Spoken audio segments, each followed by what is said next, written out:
Hey, what's up, everybody? Championship Leadership Podcast here, and I'm excited. We got a special guest today. Today happens to be Veterans Day when we are recording this. We're both veterans, so thank you for your service. And Josh Boyer, he's the host of the Getting Real podcast, and I just reached out to him on Instagram, and he was kind enough to come and take some time on Veterans Day here to join us. So thank you, Josh. Appreciate it. My pleasure, brother. My pleasure. Yeah, man. Happy Veterans Day to you too. Yeah, thank you. Appreciate it. I just quick sidebar. Yeah, our school puts on a really kick-ass Veterans Day program, and so I kind of enjoyed every year. And we just came back from that, so it was really cool. They do a little parade with like all the kids in the hallway, and your children get to walk with you, so they think it's cool, and just a really special day. So, yeah, for sure. Yeah, cool. But let's get down to it. I always ask this: what championship leadership is the name of the podcast? So, what does that mean to you when you hear that phrase, that term? I don't know. Championship leadership to me means like leading from the front. You know, setting the example, being the person that people look to for answers. You know, and that could be in any walk of life. That could be as a father. That could be as a husband. That could be as a leader in your community, a leader at work. But it's always setting the example for sure, leading from the front. Yeah, absolutely. And so tell us a little bit about your story. I've been diving into you and your podcast and listening to the guests and the shows that you've had. You're definitely leading from the front when it comes to the podcast, but talk to us maybe a little bit more, just kind of give us an idea of who you are and where you came from and how you eventually have landed where you are with the Getting Real podcast. Yeah, for sure. So, Air Force veteran. I was born in California, Southern California. I spent most of my life here, and grew up playing sports for the most part. I mean, I played football, track, wrestling, but football was definitely my sport. And captain of the football team. So I kind of grew up, kind of knowing, what leadership was and what it was about, because I was a leader of my team. And then I joined the military and kind of fell into the same kind of role. I was a dorm chief in boot camp, and then a rope in tech school. So a little about my backstory. I left the military on a medical discharge, got out of the service, and my back was completely jacked up, and I ended up having 6 back surgeries. Oh, wow. And so I was a mess, a complete mess. And a lot of that was, with all the surgeries, I got addicted to opiates, and I was just a shell of a man. I wasn't living to my highest potential at all. I mean, I was going through the motions. I was going to school. I was working full time. And I was just, the whole time just being doped up. And it came to a point in my life where I knew that there needed to be some changes. And so I went through a divorce. I was married, went through a divorce. And after that divorce, I kind of woke up. I was like, wow, like my son sitting here looking at me, and I'm jacked up all the time, and this is not the life that I want to live. So I quit everything cold turkey. I threw all my drugs down the toilet, and I made a decision that from that day forward, I was going to be completely sober and from pharmaceutical drugs. And so I quit everything. And what's funny is on this day, 11/11 of 2008, I had 3 seizures from quitting all of my drugs. So I quit on October 8th of 2011. And then on the 11/11/11 on Veterans Day, I had 3 seizures from, the withdrawals from all the medication that I was on for 9 years before that. And that was a big moment for me, because it was a crossroads. I was like, well, what am I going to do now? Like, am I going to, all the doctors like, you need to get back on medication. Obviously that was their answer, because they didn't, it's like, just get back on drugs and we'll correct all this stuff. So I was having a, brain scan after brain scan, trying to figure out what was going on. And what they came up with was, that I was epileptic and all these other crazy diagnoses. And none of it was true. I mean, what was true was that I was on, benzodiazepines and painkillers for 9 years straight, and heavy doses of them. And so quitting all of that, my brain was completely out of whack. Yeah. And so it was going to take some time to rewire it. So I made a commitment to myself, to my son, that I wasn't going to go down that road again. And so, I stayed clean, and managed to get through the withdrawal, which is, I mean, for anybody that's dealt with that kind of addiction with opiates and benzodiazepines, it is the worst thing I've probably ever had to go through. I mean, getting off of that stuff.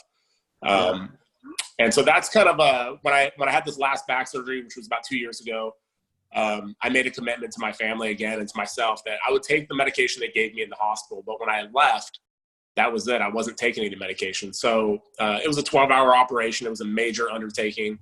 And so I got home from the hospital and didn't take another pain pill. And, the doctors said I couldn't do it.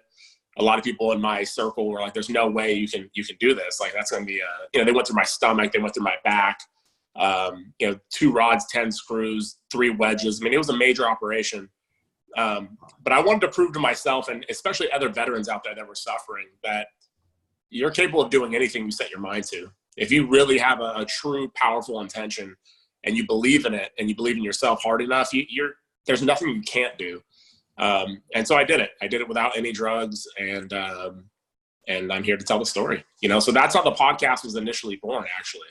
Because after that back surgery, I wanted to share that story, of triumph. And so I initially called the podcast My Backstory.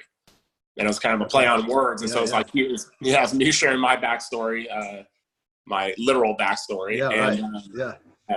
And then people sharing their backstory. And then eventually it evolved into Getting Real with Josh Boyer, because I felt like that's what I was doing with my guests. And that's what my guests were doing with me, is they were just opening up. I was holding the space for them to be open and vulnerable and share their stories. And it ended up being like a very cathartic experience for both of us, because I'm holding the space for my guests to share their story with no judgment. It's like, hey, share your story with me. What are you holding on to that's not allowing you to progress forward? And it's been an amazing experience thus far.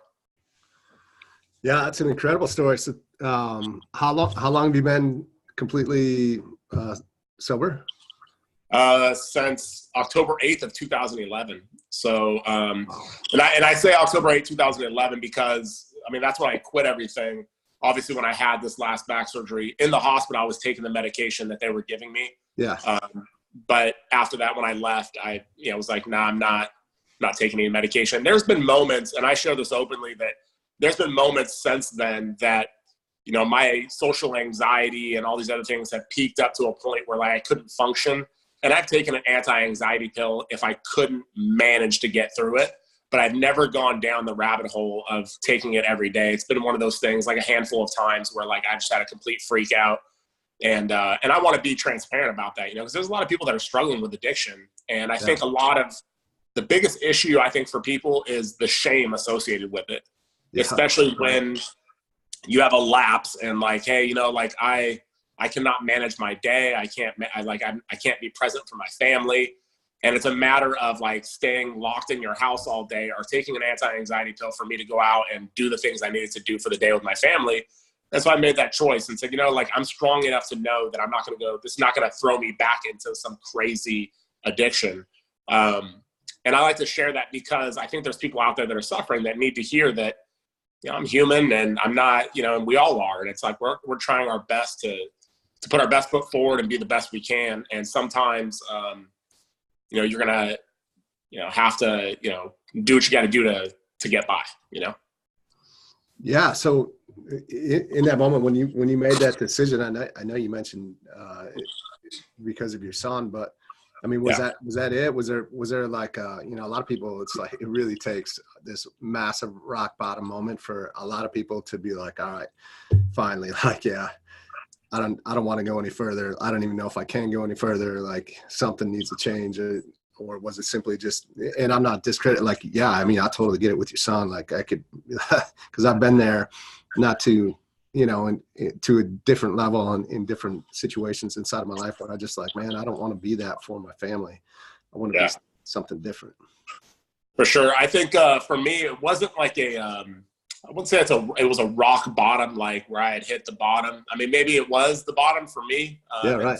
People, it may seem that not that significant, but for me, it was kind of like, okay, I'd gone through a divorce, and I didn't feel any emotions. I was completely numb to the world. Like, I didn't cry. I didn't laugh. I had like zero emotion. Like, I was numb to everything.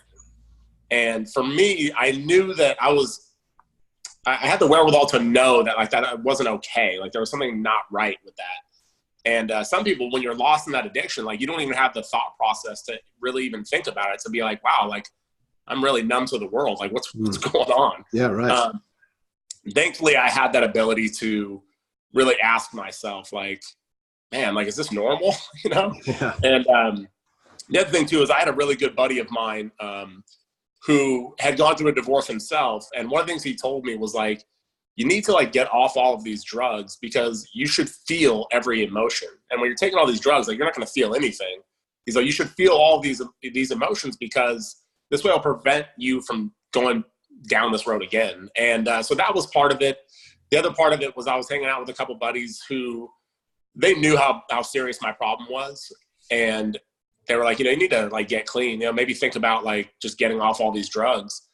And I got to a point in my life where I didn't even know, like, I mean, I was taking all the drugs thinking like, oh, I've had 5 back surgeries at this point. I need this medication. Yeah. But I didn't even know. I was like, I don't even know if I'm in pain anymore. I'm just taking this kind of by habit, and it's become like my daily routine.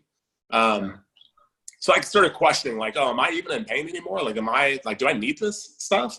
Yeah. So I started doing a lot of meditation and a lot of like, deep diving into like the inside of Josh Boyer, what was going on internally, emotionally and spiritually and physically. And so that's kind of was the wake up call for me. It was like, like I need to like figure this out. And I can't figure it out while I'm all screwed up on drugs. And so, I got clean, and that was it. That was the catalyst for me. It was really, and looking at my son and knowing that like he needed me at my best, and I clearly was not. So, yeah. Right. What's, you talked a little bit about it. You've always kind of just been gravitated, I guess, a little bit towards leadership roles, captain of the high school football team, also shows up in the military. And now, one of the podcasts that I was listening to that you were a guest on, you talked a little bit about how the podcast is even kind of organically drawn towards other people and similar stories. And so you're almost like you're leading the way in communicating this message to go and help others. Cause I mean, it's such an epidemic right now. Like I know personally multiple people that are affected by it. One just recently on this like 10, 15 year journey. His wife is like unbelievably stuck through it this whole time. 5 kids, just we thought he was like kind of had made a big jump. And then of course, recently just another lapse. And it's just, you just realize the battle that it is and how hard it is and the grips that it has on some people. And it's so important to have people like yourself out there. But so do you see yourself as that? Did it really just kind of happen that way with the podcast, or kind of tell us a little bit more on that? Yeah, I think like I've always felt like a sense of responsibility to be a leader, to find ways to like promote positive change in the world, and being like, I think like my upbringing was kind of shaky and a little dicey. And so I had to learn how to be a survivor.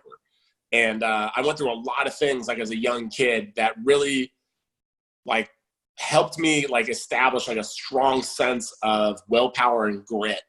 Like there's a lot of times where I should have died and I didn't. And I think because of that, it gave me this sense of like internal power. Like I have this power that I can get through anything. There's nothing I can't get through. And so when I presented myself to the world, like whether it be on the football field, whether it be in the military, even in the military, I didn't want like a position of leadership. I was like, I just want to be a regular guy. I want to go through the motions and kind of I just want to graduate. That's it. And I don't know. It always seems to find me. And I think the reason that is because I think certain people are just born into leadership. People are born leaders. I think it's also something that can be developed, but I do think that it's something that there's people that are just natural born leaders that are like, they have that magnetic ability to, people are just going to listen to them. When they walk into a room, people want to hear what they have to say. Yeah. And so I think with the podcast, it was more like it was a knowing for me. Like I knew that I was going to do it. I knew that like it was going to make some positive changes in the world. And I knew that by sharing my story, it was going to allow other people the freedom to want to share theirs. And that's what I'm all about. You know, I was like giving people the ability, the freedom to be like, dude, like let go of some of this like stuff that you've been holding on to your whole life, you know? And it's been an amazing experience so far, man. And I do feel like in a way that, that it is a leadership role, you know what I mean? Because people are coming, and there's people that I never thought, like when I've had them on the podcast, that I never thought they were going to open up as much as they did. Yeah. And I think part of that, I mean, what's been shared with me after the fact is like, wow, man, like I just felt like so easy to talk to you. And I'm like, oh, cool, man, I appreciate that. And you never really know, like for me, like when people tell me on the podcast, like, wow, that was one of my favorite interviews I've ever done. It's hard for me to accept some of that, like some of those compliments, you know, like, oh, you're a great interviewer or whatever the case may be. Because I don't see myself that way. I just see myself as a regular guy, and I'm just trying my best to put things out into the world that are going to make a positive difference, you know? But yeah, I do see it as a leadership role for sure. Yeah, totally. Well, who are a few people in your life that really stand out that have made an impact on you as maybe a championship level leader in your mind? I would say like the first person was definitely my football coach in high school. That guy was like a god to a lot of us out there. Yeah. And a lot of people who, like, I grew up without my dad in my life for the most part. I mean, he was hit and miss around here and there, but he wasn't like a constant figure in my life. And so I looked at my football coach kind of as that father figure, and he was tough as nails. You know, he was hard, and he pushed us to a point where he made you realize that like your body is going to quit way before your mind does. Yeah. And we weren't always the biggest out there. We weren't always the fastest, but we were definitely the most conditioned and definitely the grittiest people that, you know, the guys that I played with. Yeah. And so, yeah, he really set the tone for me. And then going into the military, it was kind of there was nothing they could do to me that he didn't already do, you know? Yeah. So for years, I wanted to like reconnect with him and like thank him for like teaching me some of the leadership lessons, teaching me some of the grittiness, you know? And finally, you know, after 20 years or, you know, 18 years after high school, we reconnected and went to dinner, and, you know, I thanked him for everything. So he was definitely one of them. My commander in the Air Force was another one who, you know, there was a time where I made some very like poor choices. I was a young guy overseas and just being a knucklehead. And he could have changed the course of my entire life if he would have like kicked me out of the military, and he had every right to. And I honor that man because he had grace. You know, he saw that like behind like the poor decisions that I was making, I was a good guy. You know, I wasn't a bad person. I was just a young kid with like a lack of like real guidance and was just being an idiot. And so he allowed me to stay in the military. And to this day, we're still friends. You know, he's out of the military now, I'm out, and I can talk to him now like as a brother and as a positive role model in my life. So he was another man that really helped shape how I see the world and kind of what leadership is supposed to look like. Because when I got out of the military and I got into positions of leadership within corporate America, I really started to understand like what it means to have grace, you know, what it means to give people grace, you know, and give them the ability to grow, you know, and not just be so hard on people and be like, oh, I'm going to, you know, fire you or get rid of you, you know, give them the ability to change, you know, tell them what your expectations are, you know, and give them the chance to be better. And he helped with a lot of that, you know what I mean? Because if it wasn't for him, I probably would have been, you know, who knows, you know, like probably hard as nails and not giving people the chance to grow, you know? Well, we talk a lot on this show about, you know, those moments in your life, these critical moments where like had it gone the other way, and it very easily could have, like you could definitely be in a much different place in your life. Sounds like that was absolutely one of those, right? For sure. I mean, I share it openly, you know, what the issue was. I was, you know, taking steroids, you know, and that's, some people in the military, you talk to some people in the military, like, so what? Steroids, not a big deal, you know. But in the Air Force, it's really not. It is a big deal, you know. And it's illegal. It's not promoted. If there's people that are doing it, hey, so be it, you know. But that he could have changed the course of my life, hands down. And he chose not to. So for that, I'm forever grateful to him and thankful for sure. Yeah, that's definitely an incredible trait, for someone.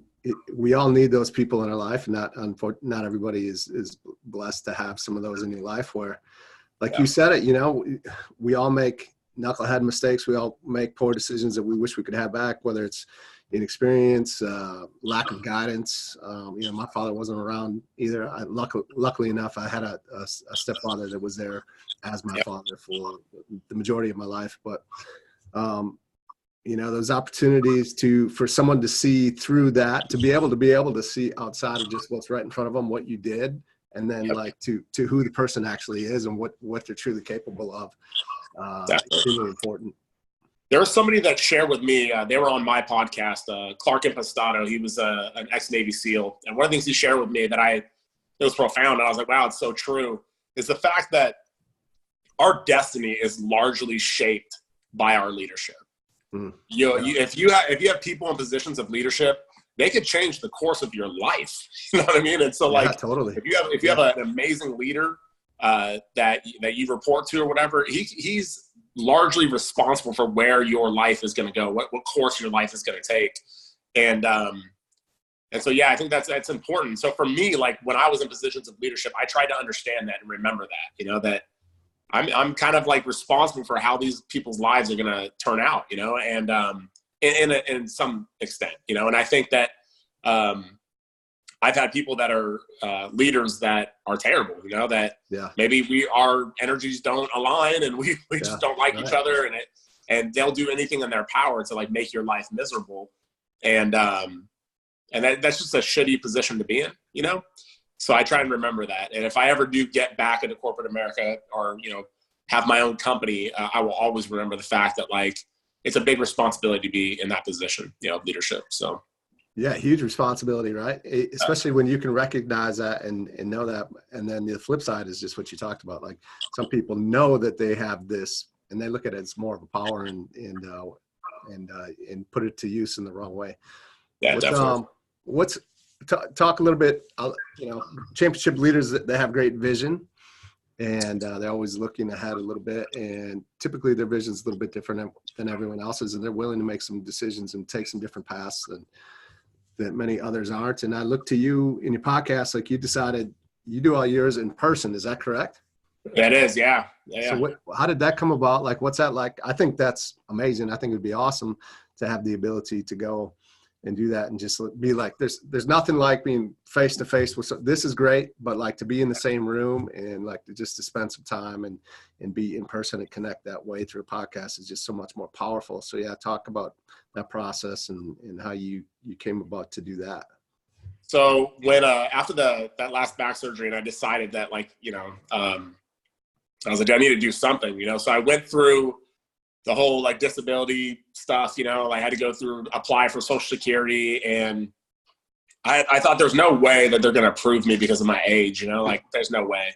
Yeah. Well, what ended up happening is they did approve it. They approved my Social Security disability. And so mentally I was like, I don't feel disabled mentally. I mean, like, I feel like I can still do whatever I want to do. But like the fact of the matter is that like my body is broken, in a lot of ways, there's a lot of things that like, I can't feel my legs. I can't feel my feet most days. And like, there's a lot of things that suck, but I don't focus on them too much.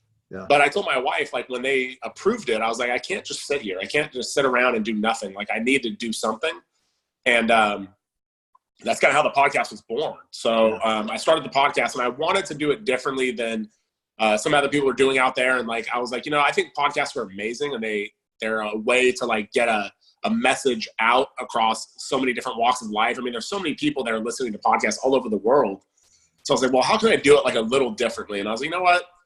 I'm going to do it all in person. And there was a couple of reasons why I did that. Number one was to like, not to miss on that human connection of like being in the same room with somebody. Because I feel like the podcast for me were like, they're just a little bit better when I'm like sitting in the same room with them. You can feel the vibe of the conversation and you're not, for me, I was making a new connection with a human, so it was like, that was really cool for me. Yeah. The other part was that it was way out of my comfort zone.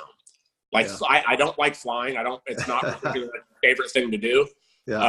I don't like being on a fuselage flying through the air, flown by some person I don't even know. And it just there was a lot of like nervousness to that, especially like being off of alcohol and all drugs. And I'm like, man, I'm completely sober doing this. This is crazy. And you joined the Air Force, which is awesome. Right. You know, kind of ironic. And the anxiety with flying didn't even start until after I got off all of my medication, you know, and I think part of that was like when I was younger, I just was too young to care. And then when I think once I had kids, I just felt like this sense of like, I don't want to leave them without a dad and like whatever. So that was contributing to a lot of my anxiety, like doing things that like were out of my control, you know, flying being one of them. So I was like, you know, I need to like get over like irrational fears. And so I'm going to fly to all of my guests, and then I'm going to go and meet them wherever they're comfortable meeting. Sometimes I was in my hotel room. Sometimes that's in their homes. I've done them on the boardwalk of Venice Beach. I mean, I've done them everywhere. So, yeah, it's kind of like I wanted to do it differently. I didn't want to miss the opportunity to connect with another human. And I wanted to expand my network, you know, to like get me out of my like little niche and get me out of my area, you know. So a lot of my connections now, like some of them are in Texas, some of them are in Virginia Beach, some of them are in Washington State and Oregon. And I mean, they're everywhere. So, so it's really cool. And I felt like doing a podcast that way, it was gonna get more attention, I guess, you know, and it was gonna give me the ability for people to be willing to like come on the podcast. You know, when you tell them like, hey, I'll fly to you, you don't have to go anywhere, I'll come to you.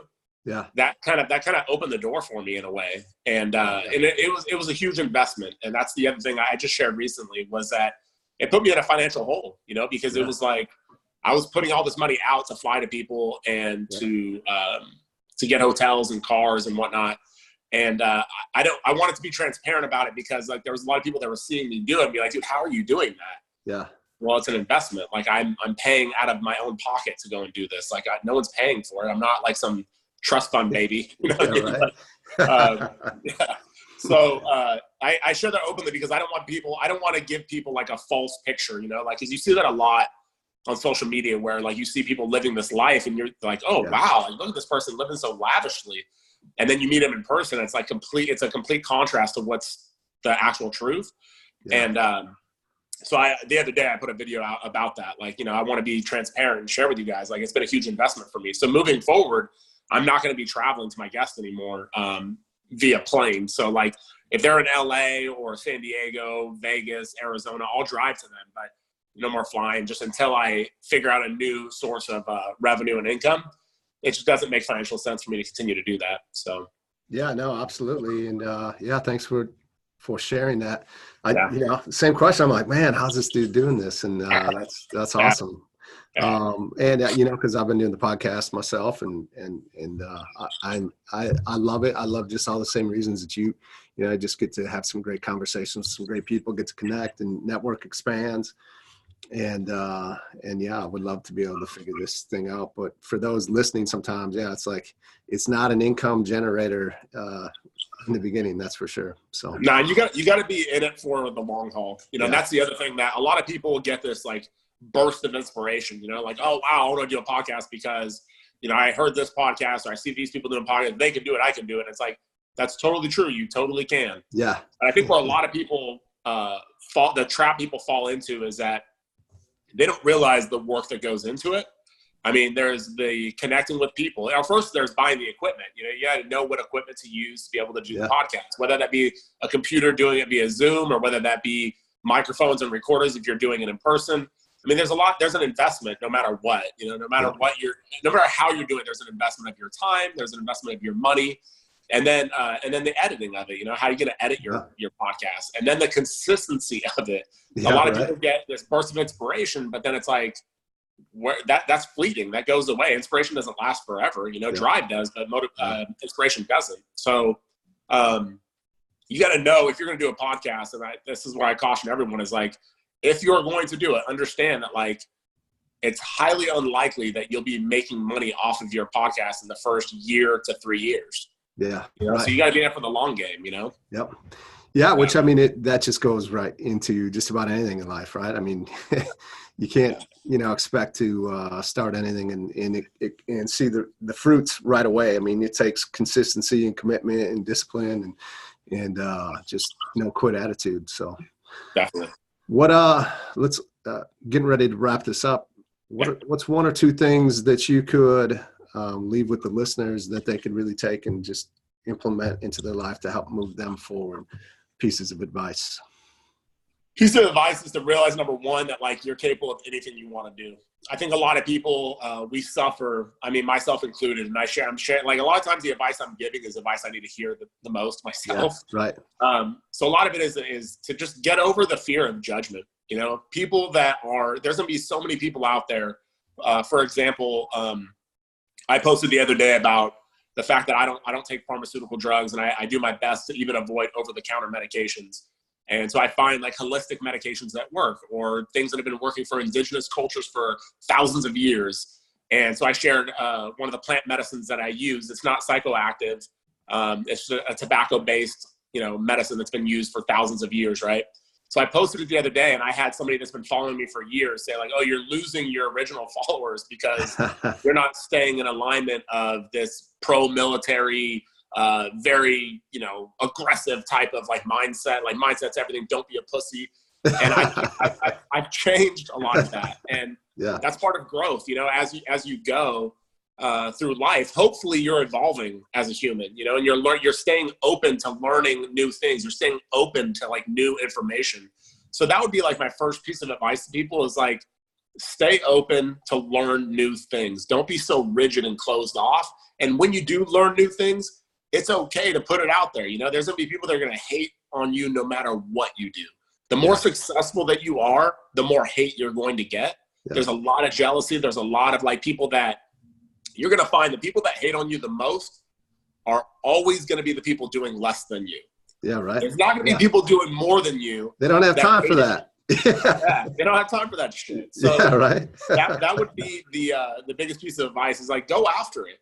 Don't be afraid of what people are going to think, like just whatever you want to do, it's your life. And the people that are hating on you, they're not paying your bills. So do whatever it is you want to do. The other thing that I would tell people is to be authentic as you can. Be real. There's no need. And again, this is something that I needed to learn myself, was that there's no need to keep up with the Joneses. There's no need to like have to have like the nicest car, the nicest house, the nicest. If you can afford to do those things, by all means do it. But don't put yourself in a hole in order to like put on this like image that you want the world to see. Because it's just not worth it, and I've seen so many people do it. Even I've done it in the past. My family's done it, where it's like, let's have these lavish Christmas, whatever. And it's like they go into debt for Christmas. It's like, that's crazy. Yeah. That's just absolutely nuts. Yeah, right. And that's been something that I've had to learn over the years. Is like, I want to live as frugally as possible. So, because I'm playing the long game, you know what I mean? Like, I don't want to like put on this show for people when it's not really real. I don't want to live on plastic, I want to be, have real wealth, Yeah. So. Yeah. Thank you. No, it's powerful. So appreciate that. What are a few ways that the listeners can get a hold of you, your podcast, where's best to follow you? Yeah, for sure. So if you go to @gettingreal_ on Instagram, Twitter, YouTube, if you go to Getting Real with Josh Boyer on iTunes, you can find my podcast there on iTunes. You can find it on Spotify, LinkedIn, anywhere where podcasts are supported, you can find it. Getting Real with Josh Boyer. I have a website, joshboyer.com, but I'm not really active on the website, and it's actually a work in progress at the moment. So you're not going to find much there, but I do have the website, joshboyer.com. So awesome, man. Well, I appreciate it, brother. Thank you so much for being here, and we'll get those all tagged up in the show notes. But I just appreciate you spending some time with us today. Thanks. Absolutely. Thank you so much for having me on. I appreciate it. If there's anything I can do to promote your show or help you in any way, by all means, reach out anytime. I will do, man. Thank you. All right, brother. We'll talk soon.